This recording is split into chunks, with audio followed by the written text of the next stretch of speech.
आहा।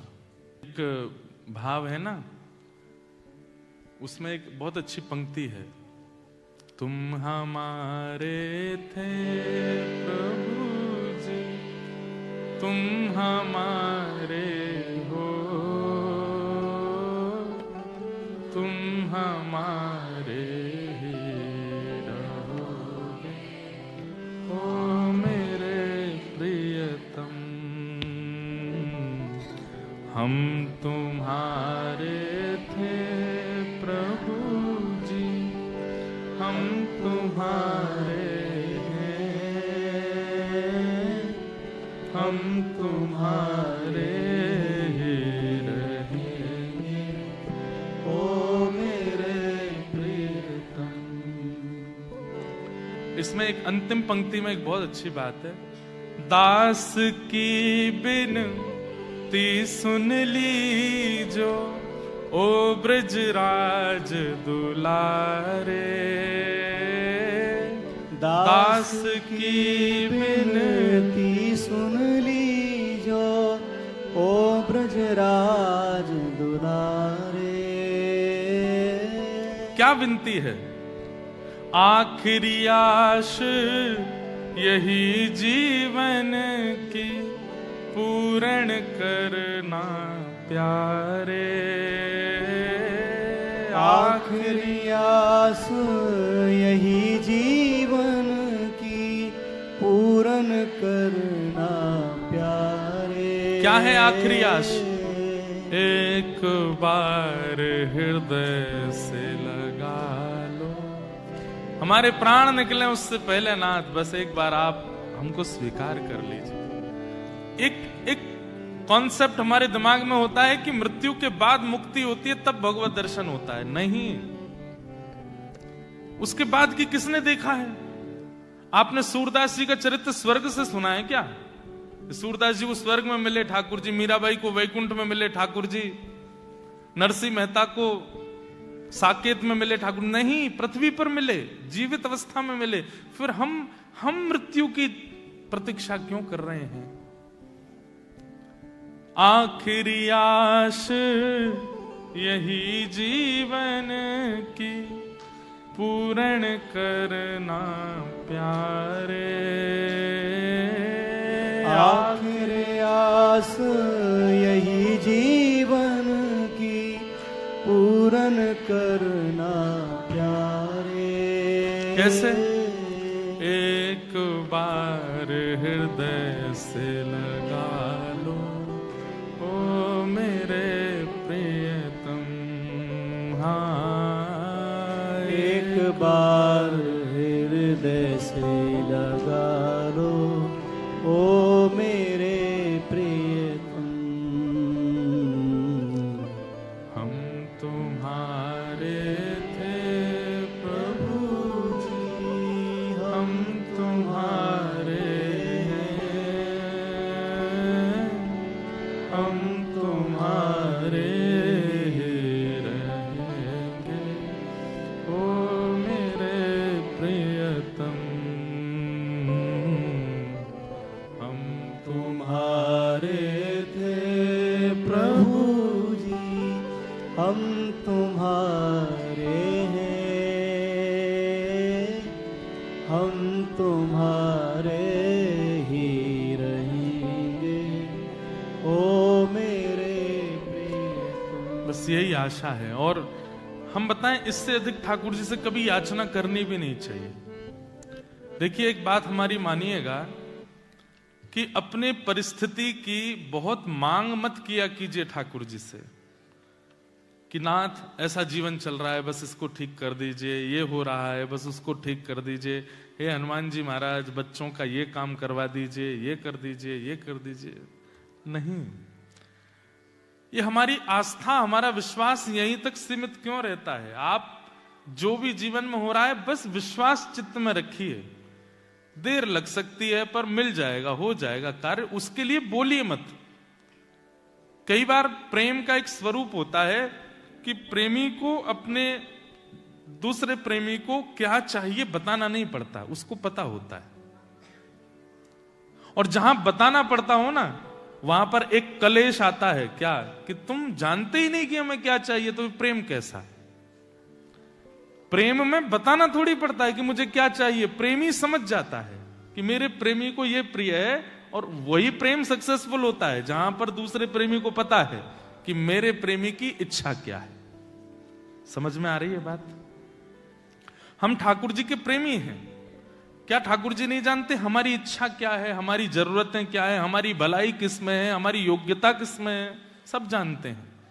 पर जब हम कह करके बताते हैं ना, तो एक ऐसा प्रसंग होता है कि प्रेमी ने तो बहुत अच्छा विचार किया था कि ऐसा ऐसा कुछ देंगे, लेकिन आप उस अच्छे का विचार ना करके कुछ और ही विचार कर रहे हो, तो प्रेमी को इससे कष्ट होता है कि मैंने तो बहुत भला विचार किया था, लेकिन ये तो कुछ और ही सोचे बैठा है।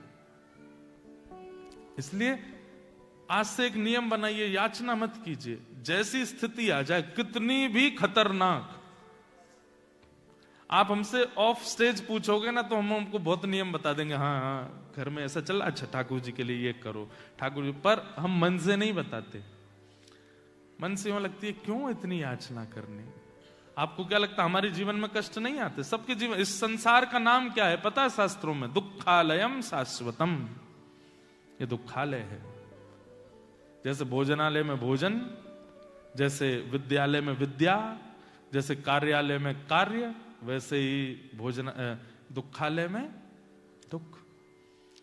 हो ही नहीं सकता कि कोई दुख ना भोगे, सब दुख भोगेंगे। आपके जीवन में अगर दुख चल रहा है तो प्रतीक्षा करो, कुछ दिन बाद घट जाएगा। और आपके जीवन में अभी दुख नहीं आया तो प्रतीक्षा करो, आने वाला है, तैयार खड़ा है, बस थोड़ी एक करवट बदलेगा। इसलिए बच कोई नहीं सकता। हाँ, बस एक चीज हो सकती है, क्या? मैं एक बात कहता हूं, भगवत कृपा से व्यास मंच से एक विषय मन में आता है कि भक्ति क्या है? एनेस्थीसिया का इंजेक्शन है। एनेस्थीसिया क्या होता है? सुन्न कर देता है, फिर काटो पीटो खून निकले कुछ नहीं पता चलता। ठीक वैसे ही भक्ति क्या है? बोले जो जीवन में भक्ति प्रारंभ कर देता है, जिसके जीवन में प्रेम लक्षणा भक्ति प्रारंभ हो जाती है, कष्ट आते हैं, विपत्ति आती हैं, लॉसेस आते हैं,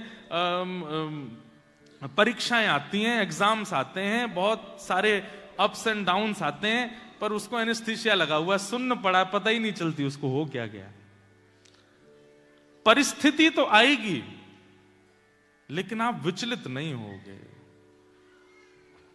हमारी आपसे प्रार्थना है, अगर परिस्थिति आ रही है तो इसको ये समझ करके भोग लीजिए कि ठाकुर जी मेरे किए गए जितने कर्म हैं उन सबका बस हिसाब बराबर कर रहे हैं। और अगर परिस्थिति खराब नहीं आ रही है तो ठाकुर ये सोचना अभी लंबे जन्म लेने पड़ेंगे हमको, इस जन्म में नहीं तो अगले जन्म में भुगवाएंगे, फिर उसके बाद भुगवाएंगे। एक बार में ठाकुर जी भुगवा रहे हैं तो समझ जाओ कि बस निवृत्ति है, लास्ट है हमारा। ये बात सत्य है। जो व्यक्ति अति भोग लेता है ना एक ही जीवन में, उसका अंतिम जन्म है। क्यों? ठाकुर जी ने उसके सारे एक साथ ही दे दिए। भीष्म पितामह इतमतिरुपकल्पिता वितृष्णा भगवत सात्वत पुंगवे विभूम्ने स्वसुखमुपगते क्वचिद् विहर्तुं प्रकृतिमगं किल यस्य गोपबद्ध्व कृतमनुकृतवत्य उन्मदान्धा प्रकृतिमगं किल यस्य गोपबद्ध्व। भीष्म पितामह क्या कहते हैं ठाकुर जी से?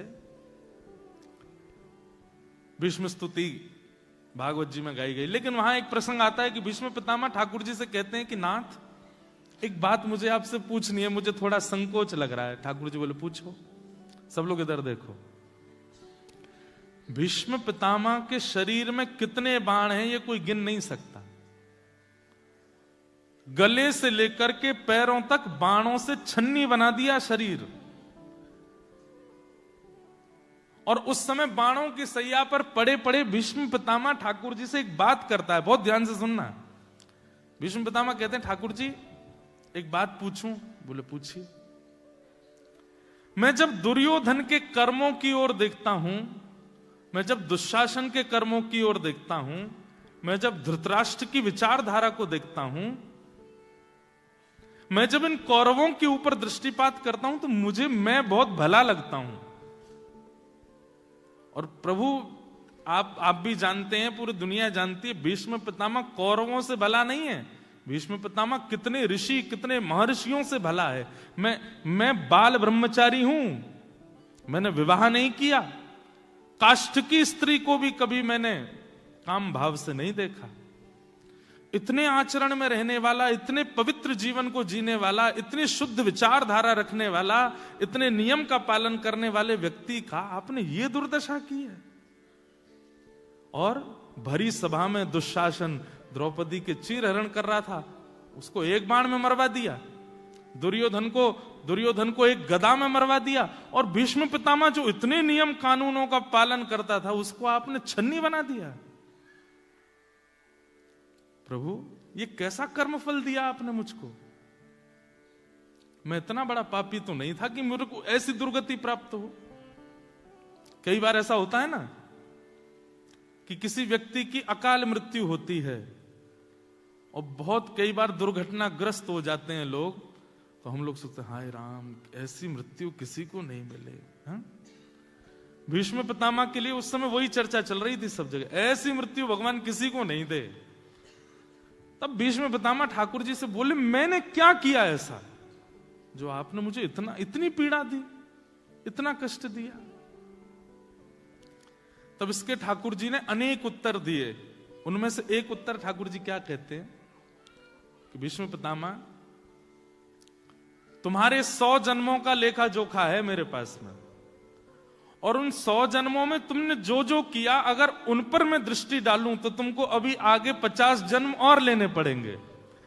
लेकिन इस जन्म में मैं तुम पर इतना रीझ गया हूं, मुझे तुम इतने अच्छे लग गए और मुझे तुमको पृथ्वी में भेजने का मन नहीं है, इसलिए आगामी 50 जन्म में जितना भोगना था वो मैंने एक बार में ही भोगवा दिया। सारे कष्ट समाप्त, अब तुम 0/0 हो गए हो, अब तुम मेरे से दूर नहीं आओगे, पृथ्वी पर तुमको आना नहीं पड़ेगा, इसलिए इतने कष्ट दिए। समझ में आई बात? संकटों का आगमन, ये बात निश्चित है कि कर्मफल के रूप में आता है, लेकिन संकटों का भोग लेना हमारे लिए फायदेमंद है। हम निवृत्त हो रहे हैं, हमारा वो क्रिया धरा जो है वो हिसाब बराबर हो रहा है, उससे बचने का प्रयास मत करो। बोलो गंगा मैया की, बोलो बद्री विशाल भगवान की, श्रीमन्नारायण भगवान की। आज हमारा परम सौभाग्य, देखो भारत में तो कथाओं में महापुरुषों का आगमन होता है, लेकिन आज ऑस्ट्रेलिया में महापुरुष पधारे हैं। हमारे भारत में जलूर धाम के पूज्य बड़े महाराज जी, परम पूजनीय प्रातः स्मरणीय श्री अमृतानंद जी महाराज, और छोटे महाराज जी श्री अनंतानंद दास जी महाराज आज हमारे मध्य पधारे हैं। एक बार सब लोग करतल ध्वनि से महाराज जी का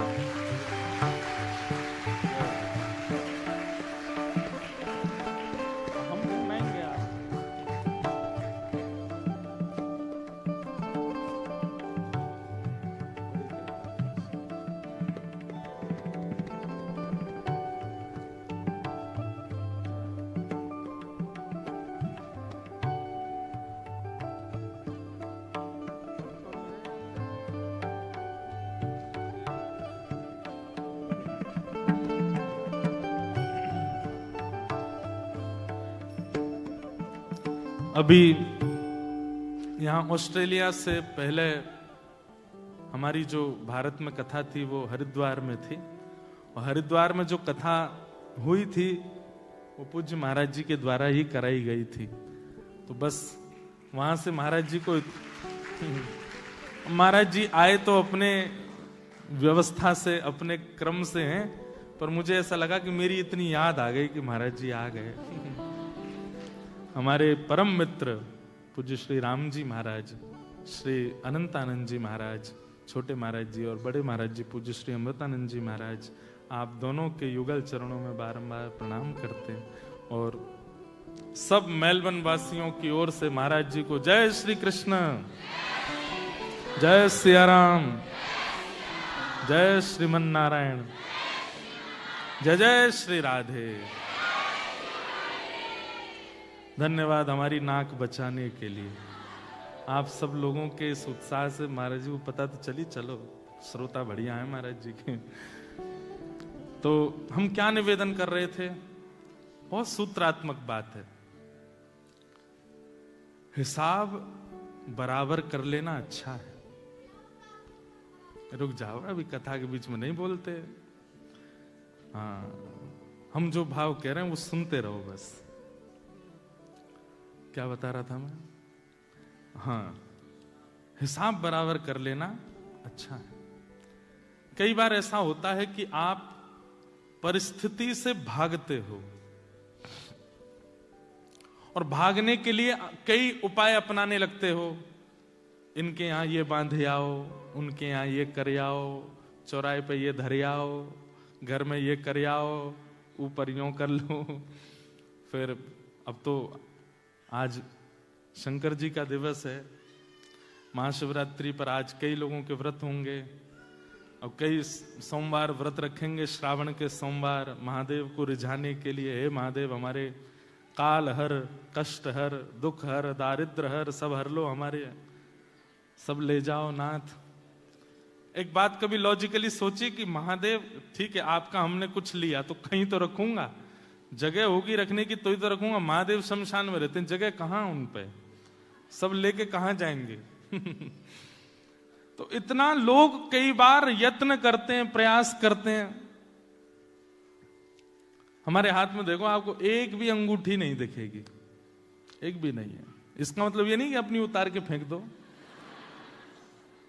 ना, हमारे कोई आपको गंडा ताबीज दिखेंगे। सबसे बढ़िया ताबीज, सबसे बढ़िया गंडा एक है, तुलसी की माला पहन लो गले में, इससे बढ़िया कुछ नहीं है।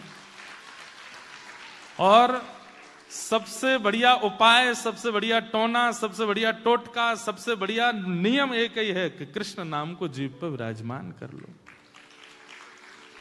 आप कहेंगे कि इससे किसका भला हुआ? वाह, प्रहलाद जी महाराज। किसका भला हुआ? प्रहलाद। दंता गजानां कुलिशाग्र निष्ठुर शीर्णायते ते नवलम्बमैतत् महाविपत्ताप विनाशनोऽयं जनार्दनानुस्मरणानुभाव।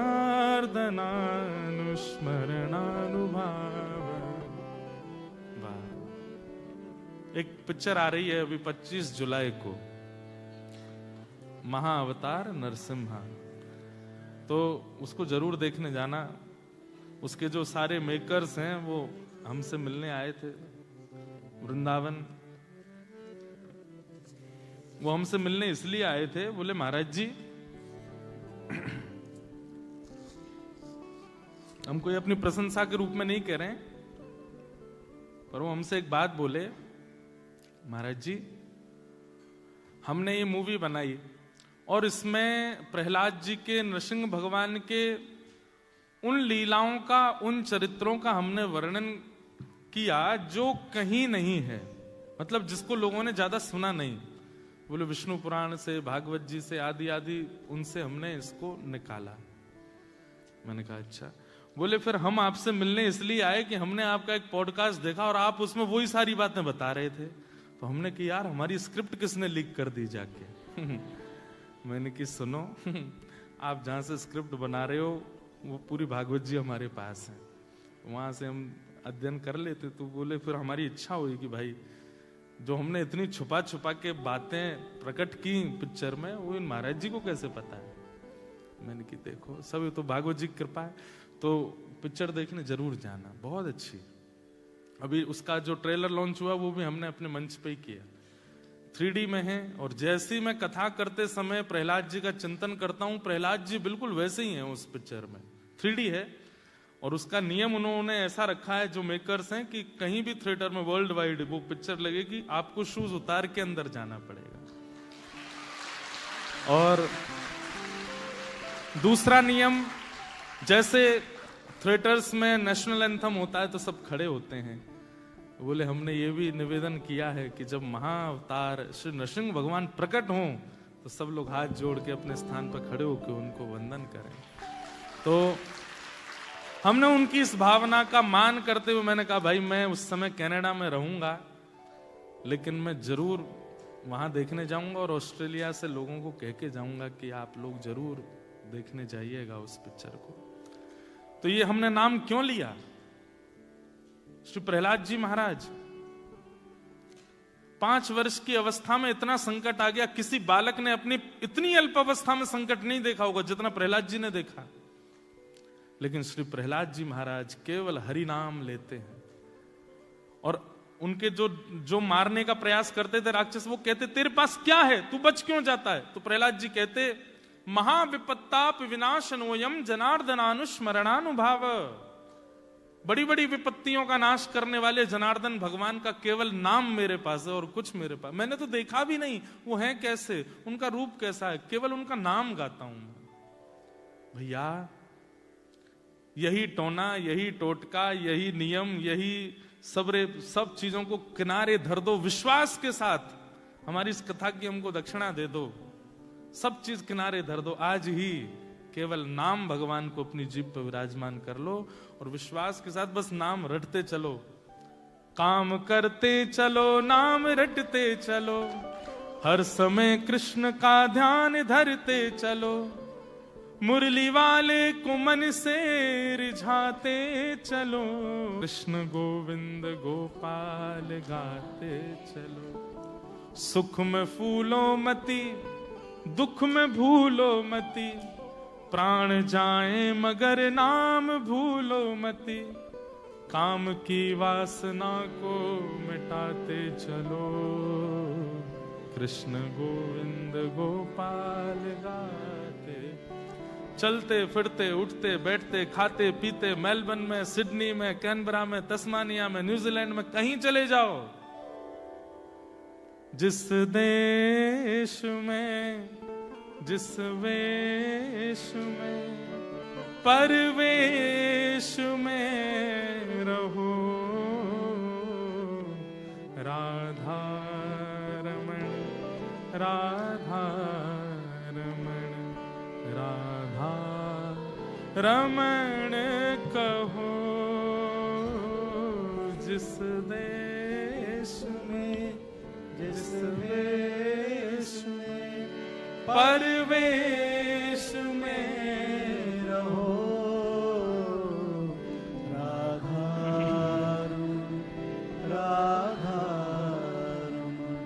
राधा रमण कहो। हम आपकी मजबूरी समझते हैं, आपको पार्टीज अटेंड करनी पड़ती हैं, आपको कभी कभी अनुचित कपड़े पहनने पड़ते हैं, आप ऐसे देश में रहते हो, कई बार आपको ऐसे लोगों के बीच में जाना पड़ता है जो गौ मांस तक खाते हैं, लेकिन केवल हमारी इतनी प्रार्थना है, कहीं जाओ, कहीं बैठो, कुछ भी करो, राधा रमण, राधा रमण, राधा रमण, राधा, ये मन में चलते रहने दो, इसका त्याग आप अपने आप अनुभव करेंगे,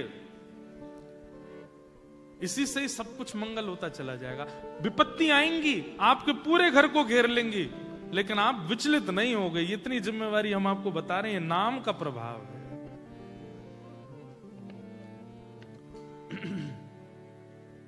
मीराबाई को विष तक पिला दिया गया।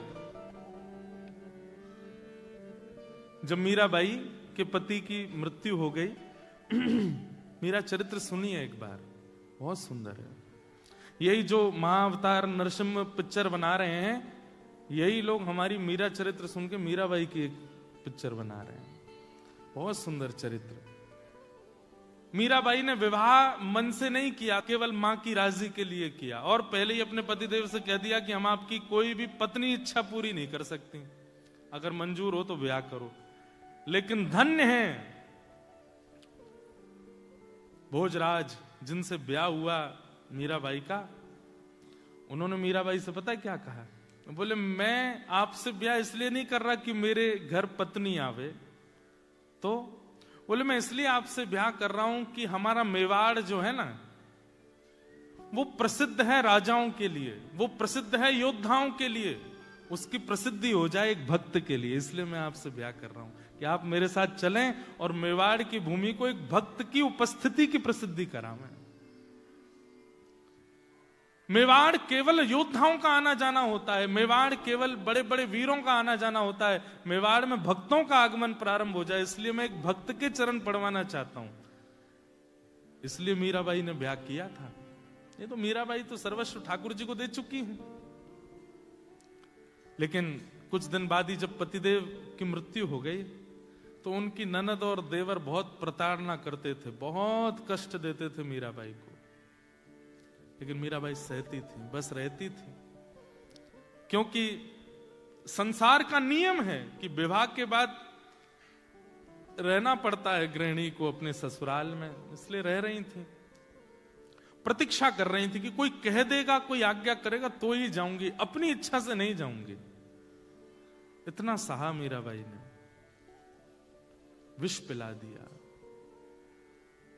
विष को देख करके मीराबाई बोली, ये काला काला क्यों है? तो ननद ने कहा, तेरा कन्हैया काला है ना, उसका अभिषेक करके ला, इसलिए काला हो गया है। चरणामृत है। चरणामृत सुनते ही पी गई। भैया एक बात याद रखना, चरणामृत में योग्यता नहीं, प्रसाद में योग्यता नहीं, विश्वास में योग्यता होती है। आपको जब प्रसाद दिया जाता है और आप प्रसाद के रूप में देखते हो लड्डू है, तुरंत प्रसाद का प्रभाव खत्म हो जाता है। आपके हाथ में प्रसाद दिया गया, आपने प्रसाद देखते, अच्छा क्या है? बोले खीर है। खीर शब्द मन में आते ही, विचार आते ही उसका प्रसाद का प्रभाव खत्म हो जाता है। प्रसाद हाथ में धारण कराया गया तो जैसे प्रसाद हाथ में आवे, चैतन्य महाप्रभु कहते हैं, महाप्रसादे गोविंदे, उनके प्रति गोविंद की भावना रखो। वो साक्षात श्री कृष्ण है, ये मान करके सिर से लगा के जैसे ही पाओगे, चाहे जो हो, कल्याण करेगा। वस्तु की भावना नहीं। मीराबाई वही भावना रखती थी। उनको तो कह दे कोई चरणामृत है, अब वो भले ही कहीं का भी जल हो, चरणामृत मान के पीती, और प्रभाव भी चरणामृत का ही होता था। कह दिया चरणामृत, विष पी गई, कुछ नहीं हुआ मीराबाई को।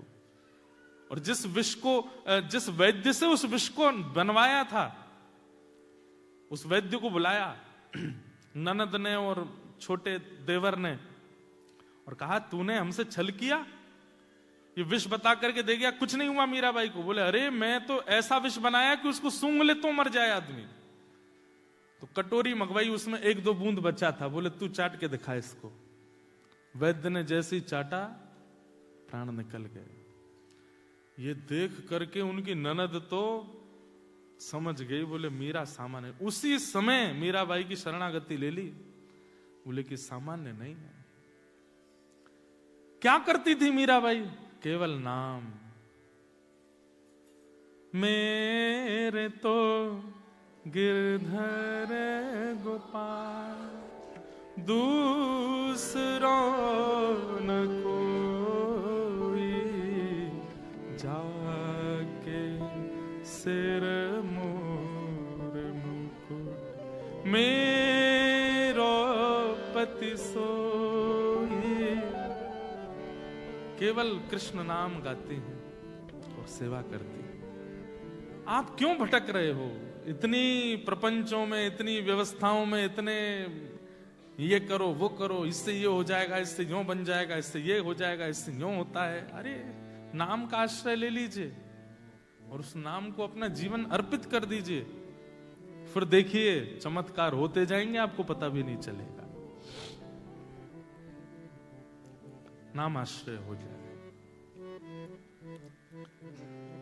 तो आज बहुत सारे प्रश्न आए हैं। आज गिरधर लाल जी भी आए हैं और आज रास भी होना है, आप लोग तैयार होके भी आए हैं। मेरी तरफ से आप लोगों के लिए, हाँ, सब बांट ले जाना। महाराज जी ने हमको दिया, हम आपको दे रहे हैं। आज भी कई सारे प्रश्न आए हैं, पर हमारी बड़ी गंदी आदत है, हम एक संग इतना जल्दी पढ़ नहीं पाते। अब आप 20 प्रश्न दे गए यहाँ पे। तो प्रणाम गुरुजी, my question is, if Ram and Ravan prayed to Shiv, why weren't they friends? Ram और रावण दोनों ने जब शिव की आराधना की तो वो मित्र क्यों नहीं थे? अब आप एक बात सुनिए, जरूरी नहीं है कि एक की आराधना करने वाले एक से होते हैं। घर में रहने वाले सदस्य एक ही अन्न का सेवन करते हैं, पर एक भाई थोड़े तेज हो गए, एक भाई थोड़े सामान्य हो गए। ये सब तो विचारधारा पर। दूसरी बात, इधर देखो, ध्यान से सुनो कथा। आज लास्ट है, हम चले जाएंगे, फिर सुन लो क्या बता रहा था। हाँ, दूसरी बात, एक की आराधना करना ये बड़ी बात नहीं है, किस भावना से कर रहे हो ये बड़ी बात है। आपकी इच्छा क्या है? रावण शिव की आराधना करता है और उसके प्रति इच्छा क्या है? मैं अजर हो जाऊं, मैं अमर हो जाऊं, मैं शक्तिशाली हो जाऊं, मैं बलवान हो जाऊं, मैं ऐसा हो जाऊं, पूरा विश्व थर-थर कांपे, आदि आदि आदि। और राम जी किस लिए आराधना करते हैं? निराकार मोंकार मूलम तुरीयम गिरा ज्ञान गोतीतमीशं गिरीशं करालम महाकाल कालम कृपालम गुणागार संसार पारम नतोहम नमामि शमीशा निर्वाण रूपम विभुम व्यापकम ब्रह्म वेद स्वरूपम। सीता जी का हरण हुआ, आपने कहीं सुना कि महादेव महादेव मेरी पत्नी कहां है, मुझे ढूंढ के लाके दे दो, हे महादेव कृपा करो, मेरे को मेरी सीता से मिलवा दो। राम जी रोए नहीं, पुरुषार्थ किया, परिश्रम की, सेना बनाई, लेकर के आए, रोए नहीं महादेव के पास जाकर के।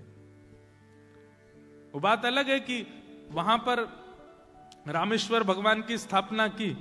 रामेश्वर भगवान का मतलब क्या होता है? रामस्य ईश्वर। राम जी कहते हैं जो मेरे भी ईश्वर हैं मैं उनको प्रणाम करता हूं। ऐसा कह करके रामेश्वर भगवान की स्थापना की तो महादेव प्रकट हो गए, बोले ये गलत परिभाषा है, मैं इनका ईश्वर नहीं हूं। बोले राम जिसके ईश्वर हैं वो रामेश्वर है। राम जी कहें नहीं मेरे ईश्वर जो वो रामेश्वर, महादेव कहें नहीं नहीं राम जिसके ईश्वर वो रामेश्वर। दोनों में लड़ाई हो गई वहीं पे। नहीं मानोगे आप? बोले बिल्कुल नहीं मानूंगा, तुम मेरे ईश्वर हो। महादेव बोले नहीं नहीं नहीं आप मेरे ईश्वर हो। ब्रह्मा जी प्रकट हो गए, बोले लड़ो नहीं, हम बताते हैं रामेश्वरम का मतलब क्या। बोले क्या? बोले जो राम है वही ईश्वर है और वही ईश्वर ही शिव है। हो गई परिभाषा, समझ में आई बात? महादेव ब्रह्मा जी क्या बोले? जो राम है वही ईश्वर है और वही ईश्वर ही शिव है। तो मतलब जो राम है वही शिव है और राम शिव ये दोनों ही ईश्वर हैं, वही रामेश्वर है। कोई बड़ा कोई छोटा नहीं है, एक ही है। वहां पर कोई याचना नहीं है महादेव से, इसलिए राम अलग हैं। और रावण तो बिना याचना के जल तक नहीं चढ़ाता। ऐसा कहते हैं कि रावण रोज कैलाश जाता था, every day from Sri Lanka Kailash जाता था। तो कैलाश में लंबी लाइन लगी होती थी महादेव के दर्शन करने वालों की। रावण बोलता मैं लाइन में लगूंगा? मैं तुम जानते हो मैं कौन हूं? रावण जिसके पीछे लाइन में खड़ा होता था ना, आगे वाला जब पीछे, अरे आप आगे आ जाओ आप आगे आओ। इतना खौफ था रावण का। ये कैसा भक्त है ठाकुर जी का, जो जिसमें विनम्रता नहीं आई, जिसमें दीनता नहीं आई, जिसमें सरलता नहीं आई। एक अपने आप को भक्त कहता है। ऐसे भक्त आज भी होते हैं। जिन लोगों को ये लगता है कथा हम पीछे बैठेंगे, कथा में हम नीचे बैठेंगे, कथा में सोफा नहीं है हमारे लिए। समझ जाइएगा कि सोफा वाले बुरा नहीं मानना। कहीं सोफा वाले यूं सोचने लगे हो भाई हमारे लिए बोले, नहीं नहीं आपके लिए नहीं बोला मैंने, आप लोग तो अच्छे हो, सब अच्छे हैं, कोई ऐसी बात नहीं। पर कई लोग होते हैं ऐसे, हम यहां बैठेंगे, ये स्थान है हमारे लिए। ये रावण करता था। तो रावण एक दिन बड़ा परेशान हो गया। बोले मैं रोज आता हूं कैलाश और इतनी लंबी कतार लगी होती है और ये सब खड़े रहते हैं आगे, और फिर उसके बाद भी रावण को सबसे ज्यादा बुरा क्या लगता था? इतना लंबा लाइन में खड़े होके गया और फिर महादेव को जब प्रणाम कर, महादेव ऐसे ही बैठे रहते। तो रावण एक आध बार पैर छूता, ऐसे करता, तो थोड़ा नेक हिलाता, नेक तो खोल के देखो कौन आया है सामने। रावण आके कभी स्वर्ण चढ़ा रहा है, कभी रत्न चढ़ा रहा है। महादेव तो वो तो चिदानंद रूप है शिवो, हम उनको स्वर्ण से प्रसन्न करोगे, उनको रत्न से प्रसन्न करोगे, तो अपने अपने में स्थित रहते हैं। महादेव अपनी स्थिति में बैठे रहते। रावण को लगता है ये देख क्यों नहीं रहे मैंने क्या चढ़ाया। तो रावण ब्रह्मा जी से पूछता कि इनको प्रिय क्या है।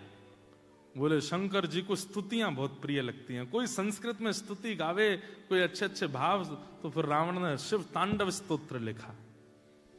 अच्छा, रावण की विशेषता यह थी कि वो अपने शब्दों को इतना भयानक प्रयोग करता था कि उन शब्दों से ऐसा लगे कि मानो डमरू बज रहा है।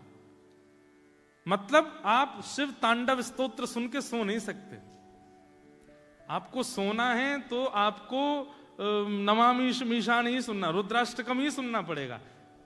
अब नमामि मीशान कितनी मीठी मीठी है, तो शिव तांडव स्तोत्र ऐसी ऐसी स्तुतियां बनाता था रावण की, उसको सुनकर के महादेव के नेत्र खुल जाते थे। यस्यास्ते ड्राट ड्राट डुट डुट ममलम टम टम टम टम टम डम शम डुडम शम डुहि डुहि चकितम भूपके भूपनालम तैलम तैलम तो तैलम खुकु खुकु खुकु ख्वांग ख्वांग ख्वांग ख्वांग ख्वांग ध्यायन्ते यस्य गान्ते वसति से सकलम पातुनो चंदचूड़। महादेव आंख खुल के, कहां है भैया? इधर हूं। क्यों? हिमालय की चोटियां हिलने लगती थीं, क्योंकि एक तो होता है एक मुख से और मीठे स्वर से बोलना, वो 10 सिर से चिंगाड़ करके बोलता था, पूरी ताकत लगा देता था, तो हिमालय हिलने लगता था, बर्फ गिरने लगती थी, महादेव भी झूमने लगते थे। महादेव के कौन भाई रुक जा आ जा, जल चढ़ा ले, आ जा। तो काय को इतना परेशान होता? अब ये है रावण। भले ही उसने शिव आराधना की, लेकिन विनम्रता से नहीं, दैन्यता से नहीं, सरलता से नहीं। तो इसका मतलब एक देव का पूजन यदि 2 लोग करते हैं, एक देव के पूजन से कोई फल नहीं है। उन 2 अर्चकों की भावना कैसी है, धारणा कैसी है, भाव कैसा है, उससे देव वैसा फल प्रदान करते हैं।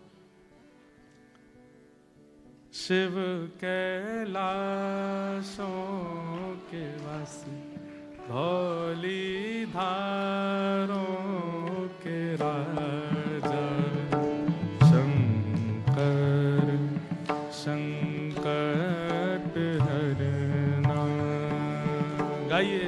शिव कैलाशों के वासी, धौली धारों के राजा, शंकर संकट हरना।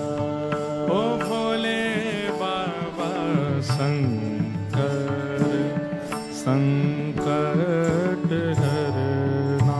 ओ भोले बाबा शंकर। आज श्रावण का पहला सोमवार है, महादेव को यहीं से ही जलाभिषेक कर दीजिए। जलाभिषेक नहीं, वाणी से अभिषेक कर दीजिए। गाइए भाव से। हे शिव कैलाशों के वासी, धौली धारों के राजा, शंकर संकट हरना। ओ शिव कैलाशों के वासी, धौली धारों के राजा, शंकर संकट हरना।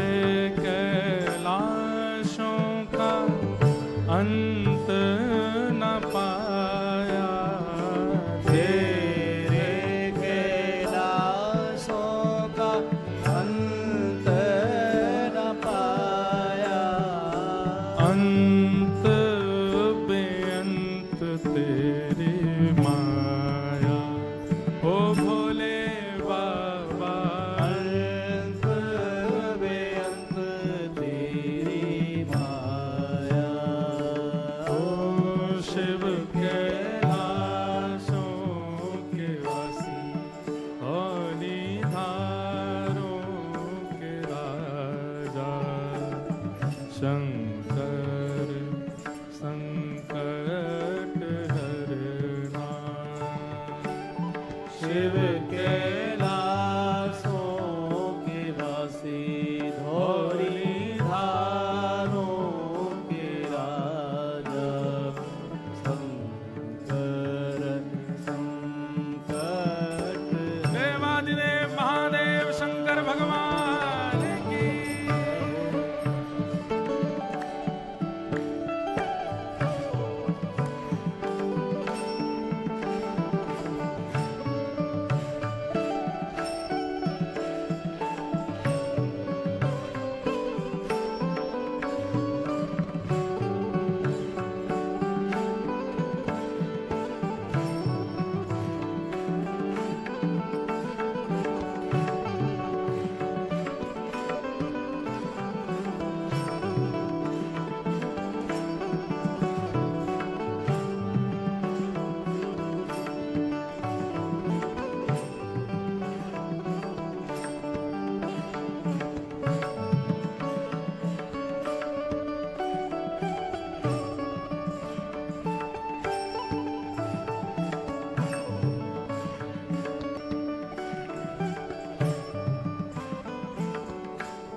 बेल की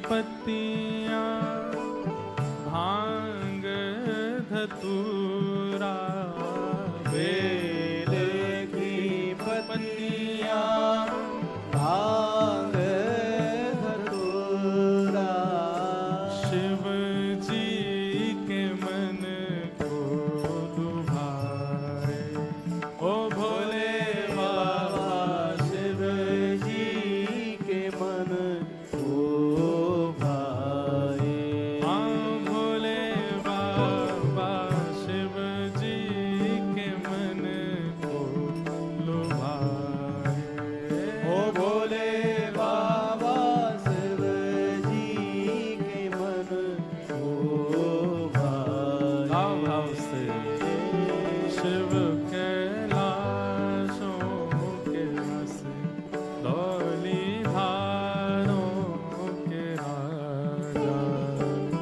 शंकर संकट हरना, ओ भोले शिव कैलाशों के वासी धौली धारों के राजा, शंकर संकट हरना, ओ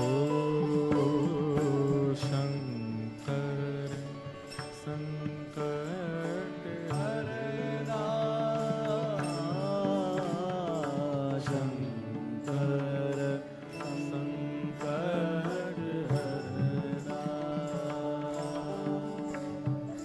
शंकर संकट हरना। बोलो देवादिदेव महादेव शंकर भगवान की जय। तो अच्छा हुआ ये प्रश्न आ गया, तो इसी बहाने महादेव पहले ही आ गए कथा में।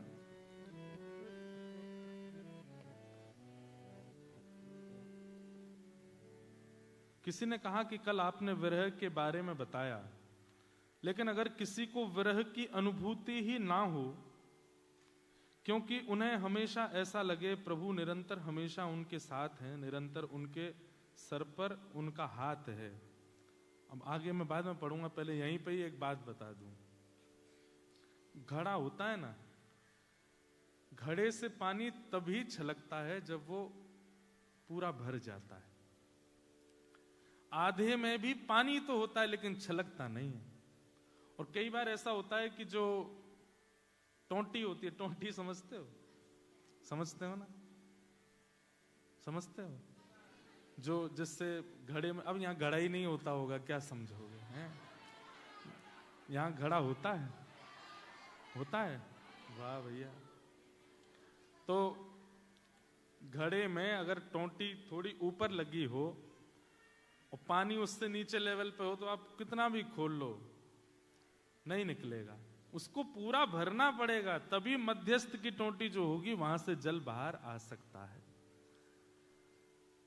आपको भले ही कितना भी अनुभव होता है कि ठाकुर जी आपके साथ हैं, ठाकुर जी आपके साथ लीला कर रहे हैं, ठाकुर, संयोग भी अगर हो रहा होगा तो भी नेत्र सजल तो होते होंगे।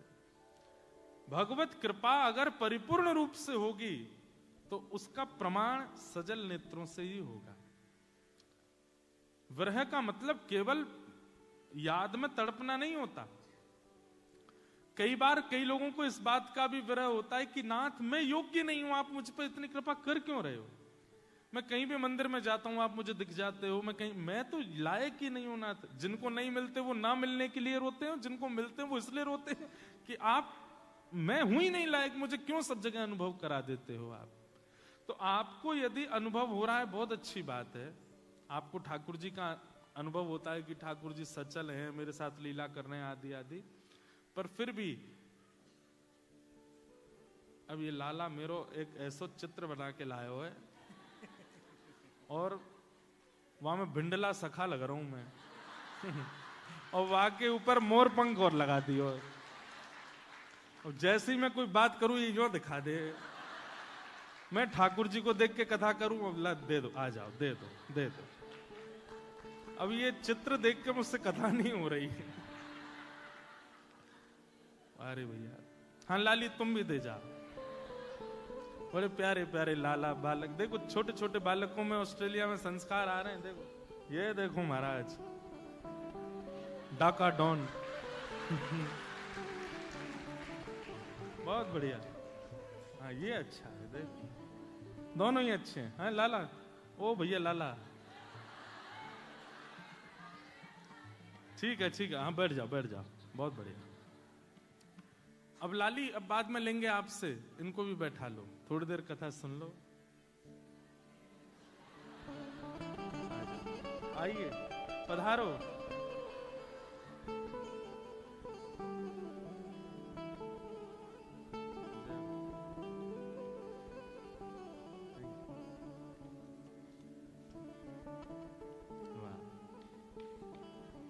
छोटे छोटे बच्चों में भाव आते हैं तो अच्छा भी लगता। अच्छा आ जाओ।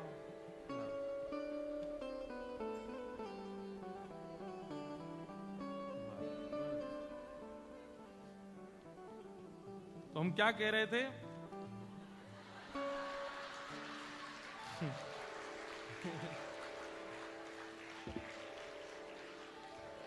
आ जाओ, एक ही बार में आ जाओ भाई, सबरे।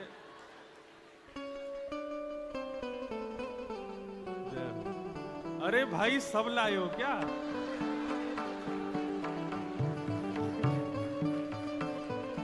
लाओ भाई।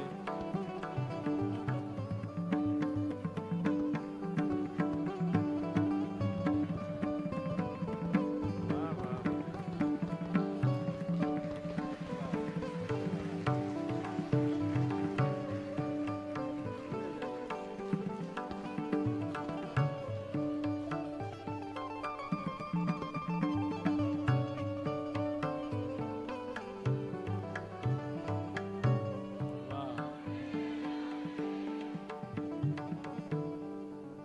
असली सखियां तो यही हैं सब आज रास की। वाह बहुत बढ़िया, बहुत आनंद भैया। ये देखो हम भले ही इसमें, वो बेचारी अकेली नहीं आई, दादाजी को संग लेके आई। आओ आओ आओ, आ जाओ, ऐसे रोना नहीं, आ जाओ।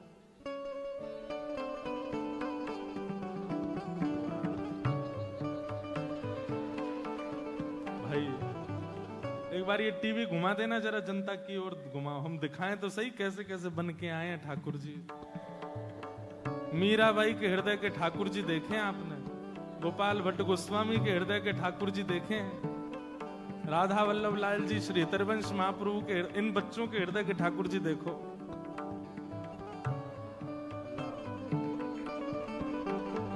ये तो अभी अभी बना के लाई है, ये तुरंत।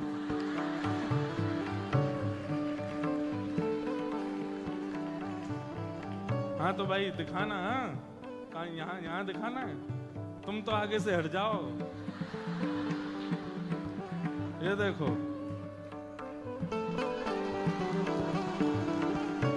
दिख रहे हैं?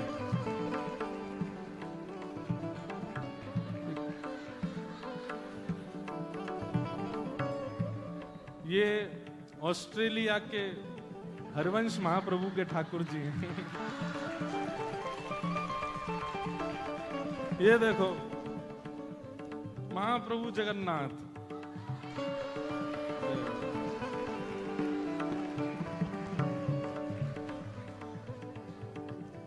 ये सीधे उल्टे कहां से हैं? नहीं, स्वरूप तो ऐसे सीधा है, पर खड़े ऐसे हैं। बहुत बढ़िया।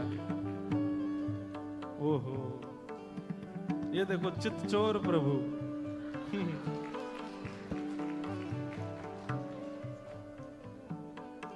कंस को मारने की जरूरत नहीं पड़ेगी, देख के ही मर जाएगा।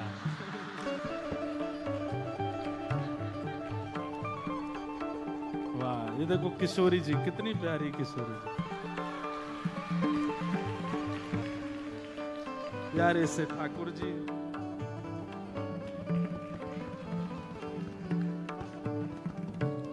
श्रीनाथ जी, गिरधर लाल प्यारे।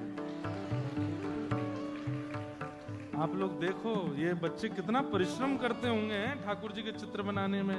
कि मोर पंख बना है, पीछे वंशी बनी है, कि जितनी देर चित्र बनाते होंगे उतनी देर ठाकुर जी का चिंतन चलता रहता होगा। अभी छोटे छोटे बच्चे, इन सबके चित्त में ये भावना प्रकट होना बहुत बड़ी बात है। अब देखो, किशोरी जी के चरण और ठाकुर जी के हाथ में है।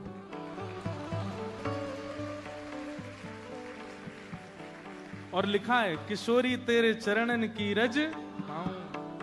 वाह, ये देखो राधा रानी आज रास में तैयार होके आई हैं।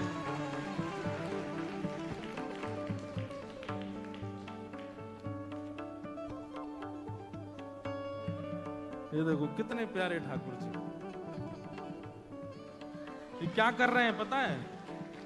ऐसे ऐसे कर रहे हैं। ऐसे ठाकुर जी जीभ निकाल के ऐसे कर रहे हैं।